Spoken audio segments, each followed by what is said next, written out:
ਅੱਜ ਤੋਂ ਤਕਰੀਬਨ 120 ਸਾਲ ਅਗਰ ਕੋਈ ਬੰਦਾ ਇਹਦੇ ਵਿੱਚ ਡਹਿ ਜਾਂਦਾ ਤਾਂ ਉਹਦਾ ਜ਼ਿੰਮੇਵਾਰ ਉਹ ਖੁਦ ਆਪ। ਜੀ ਹਾਂ ਨਾਜ਼ਰੀਨ, 1890 ਦੇ ਵਿੱਚ ਬਣਾਇਆ ਗਿਆ ਇਹ ਰੇਲਵਾ ਬ੍ਰਿਜ ਜੋ ਕਿ ਪਾਕਿਸਤਾਨ ਦੇ ਸੂਬਾ ਪੰਜਾਬ ਦੇ ਵਿੱਚ ਵਾਕਿਆ ਹੈ। ਬਹੁਤ ਸਾਰੀ ਜਗ੍ਹਾ ਤਾਂ ਇਹ ਮੁਸ਼ਤਮਿਲ ਇੱਕ ਛੋਟੇ ਗਾँव ਵਿੱਚ ਮੌਜੂਦ ਇਹ ਰੇਲਵਾ ਬ੍ਰਿਜ ਜੋ ਕਿ ਅਜੇ ਤੋੜੀ ਮਜ਼ਬੂਤ ਹੈ। ਅੰਦਾਜ਼ਾ ਕਰੋ ਨਾਜ਼ਰੀਨ, ਅੱਜ ਤੋਂ ਤਕਰੀਬਨ 120 ਸਾਲ ਪਹਿਲੇ ਬਣਾਇਆ ਗਿਆ ਇਹ ਰੇਲਵਾ ਬ੍ਰਿਜ ਜੋ ਕਿ ਪਾਕਿਸਤਾਨ ਦੇ ਸੂਬਾ ਪੰਜਾਬ ਵਿੱਚ ਹੈ।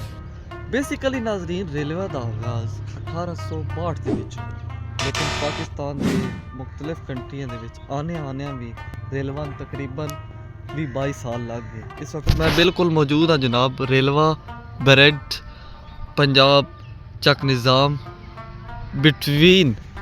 ਇਸ ਤਰਫ ਮਿਡਲ ਈਸਟ ਜਨਾਬ इधर पिंड दादर खान है, इस तरफ मलकवाल है, अदरवाइज साइड लो अगे जाओ तो जेलम।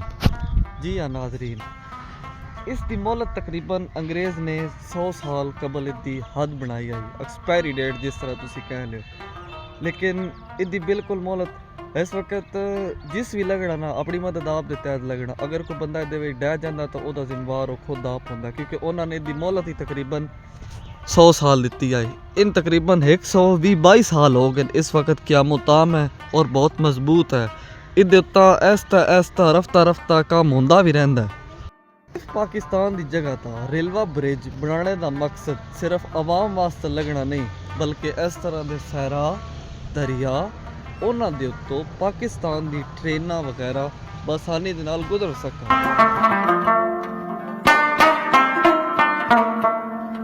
ਪਾਕਿਸਤਾਨ ਦੇ ਸੂਬਾ ਪੰਜਾਬ ਪਿੰਡ ਦਾਦਰ ਖਾਨ ਜਿਸ ਤਰ੍ਹਾਂ ਤੁਹਾਨੂੰ ਪਹਿਲੇ ਅੱਗੇ ਦੱਸਿਆ ਔਰ ਮਲਕਵਾਲ ਦੇ ਦਰਮਿਆਨ ਬਿਲਕੁਲ ਇੱਥੋਂ ਗੱਡੀ ਲੱਗਦੀ ਵੀ ਆ ਇੱਕ ਟਾਈਮ ਮਲਕਵਾਲ ਟੂ ਪਿੰਡ ਦਾਦਰ ਖਾਨ ਇੱਥੇ ਬਣਾਇਆ ਗਿਆ। ਛੋਟਾ ਜਿਹਾ ਪਿੰਡ ਹੈ ਚੱਕ ਨਿਜ਼ਾਮ, ਉਸ ਤੇ ਅੱਗੇ ਨਾਲ ਬਿਲਕੁਲ ਛੋਟੇ ਛੋਟੇ ਵਿਲੇਜ ਹਨ, ਲੇਕਿਨ ਇਹ जिस दी आबादी विच है वह है जनाब चक निज़ाम विक्टोरिया पुल के नाम तो मशहूर होने वाला नाजरीन हर आए दिन तकरीबन इस पुल उत्तों तकरीबन हज़ारां दी तादाद तो मोटरसाइकिल रवा दवा होंदे ने। बेड़े दी भी सहूलत मौजूद है, लोग आर पार जान वास्ते बेड़े का भी इस्तेमाल करते हैं और पुल तो गुजरन पैदल मोटरसाइकिल ते भी बासानी गुजर सकते हैं। अजे तक भी पुल की मजबूती इतनी है कि दूरों वेख्या इतना कन्फर्म होता है कि पुल उत्तों बिला रिस्क बंदा उत्ते गुजर सकता है। हज़ारा तूफान, हज़ारा जलजले, हज़ारा सैलाब आए हो सन, लेकिन इस पुल नो अज तक कोई हला नहीं सकिया, क्योंकि गोरे दी हत्था दी ये बनाई हुई विक्टोरिया पुल अजे तक भी सियाहां दी तफरीह दा मरकज़ बनी हुई है, जो कि बिल्कुल अगे भी दस्या पाकिस्तान का छोटा जिहा गाँव चक निज़ाम के अंदर मौजूद है। और भी कई काफ़ी जगह तो हो सनगियां।